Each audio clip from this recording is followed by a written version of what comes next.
আব্বা এই ভাইটা বাইকটা বিক্রি করবে, তাই এই ভাইটাকে বাইক সহ বাসায় ডেকে নিয়ে আইছি।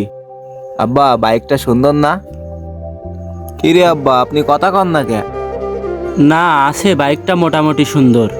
আসসালামু আলাইকুম আঙ্কেল। ওয়ালাইকুম আসসালাম বাবা। তাই এই বাইকটা কি তোমার? জি আঙ্কেল, আমার। তোমার এই শখের বাইকটা তুমি বিক্রি করে দিবা? জি আঙ্কেল, বিক্রি করতে চাইতেছি। বিক্রি করবা কি জন্য তুমি? সেই বিক্রি করতে চাইছে করুক না, আপনার জন্য কি দরকার? আপনার জন্য কি কোনো দরকার আছে? আপনি কিনে দিবেন কি তাই কন? আরে বাবা, আমি দেখতেছি তো, আমারে ভালো মন্দটা একটু বুঝতে দাও। তা তোমার কাছে এই গাড়ির কাগজপত্র সব ঠিকঠাক আছে তো বাবা? কাগজপত্র সব ঠিকঠাক আছে আঙ্কেল। তা হলেই তো ভালো। তা তুমি এই গাড়িটা কত বিক্রি করবা বাবা? আসলে কত টাকা যে বিক্রি করব আঙ্কেল এখনো ঠিক করি নাই।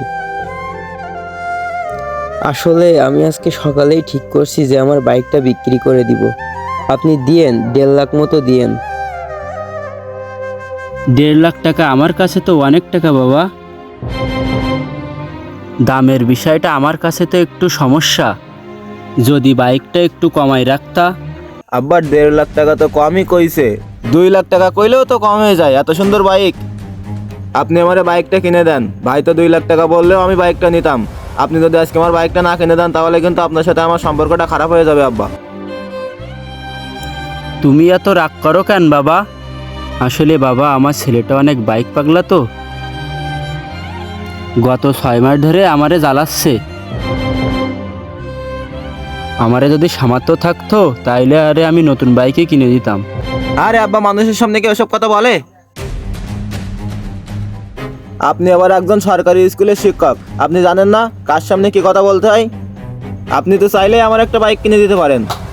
আপনি শুধু আমার বেলায় কিপটামি করেন। আজকে যদি আপনি আমার এই বাইকটা না কিনে দেন তাহলে কিন্তু খুব খারাপ হবে আপনার সাথে। আপনি আমার আজকে বাইকই কিনে দেন। এই ছেলে, তুমি তোমার বাবার সঙ্গে এমনভাবে কথা বলছো কেন? তুমি কি জানো আমি আমার বাইকটা কি জন্য বিক্রি করতেছি?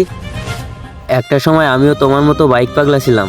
বাবাকে অনেক চাপ দিয়ে পরিবারের বিরুদ্ধে গিয়ে আমিও বাইক কিনে নিয়েছিলাম। আমার বাবাও একজন স্কুলের শিক্ষক ছিলেন। আমি বাবার স্কুল মাঠে গিয়ে বলতাম, বাবা আমার বাইক কিনে দাও, নাইলে আমি হ্যান করবো ত্যান করবো। তাকে অনেক জোর জুলুম করে তার কাছ থেকে বাইক কিনে নিয়েছিলাম। কিন্তু এই শখের বাইকটা আমি কি জন্য বিক্রি করতেছি তুমি কি জানো? তুমি যদি আজকে জানতে তাহলে আর এরকম করতে না তোমার বাবার সঙ্গে। আমার বাবা হসপিটালে ভর্তি, ডাক্তার বলছে তার চিকিৎসার জন্য 90,000 টাকা লাগবে। এখন আমি টাকার জন্য চারিদিকে পাগলের মতো ছুটে বেড়াচ্ছি। টাকাটা যে কোথায় পাবো আমার মাথায় কিছু খেলতেছে না। তাই বাইকের দাম বিবেচনা না করে বাইকটা কত বিক্রি হবে সেটাও আমি জানি না। বাবা থাকতে মূল্য দিতে শিখো, না থাকলে বুঝতে পারবা বাবার মর্ম কতটা। আর আমি তোমার কাছে আমার বাইক বিক্রি করব না ভাই।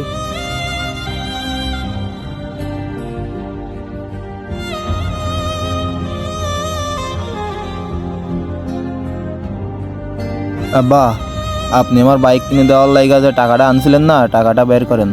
আরে ভাই, আমি বললাম তো তোমার মতো বেয়াদব ছেলের কাছে বাইক বিক্রি করব না। তুমি তোমার বাবার কাছে টাকা চাচ্ছ কেন? আমি তোমার কাছে বাইক বিক্রি করব না ভাই। কি হলো আব্বা, বের করেন না কেন? আজব ব্যাপার, তুমি কি জন্য টাকা চাচ্ছ ওনার কাছে? বাজান রে, এই 1 লাখ টাকা আমি তোর বাইক কেনার জন্যই আনছিলাম, নে। ভাই আপনি যদি আমার ছোট ভাই মনে করেন তাহলে এই টাকাটা রাখেন আপনি। ভাই আমি আমার ভুল ভাই বুঝতে পারছি। আপনি আপনার বাবারে চিকিৎসা করায়েন এই টাকাটা নিয়ে। আপনার বাবা সুস্থ হয়ে যাওয়ার পরে আপনি আমার টাকাটা পরিশোধ করে দিয়েন ভাই। আব্বা, আব্বা আমি আমার ভুল বুঝতে পারছি আব্বা, আপনি আমারে ক্ষমা করে দেন আব্বা।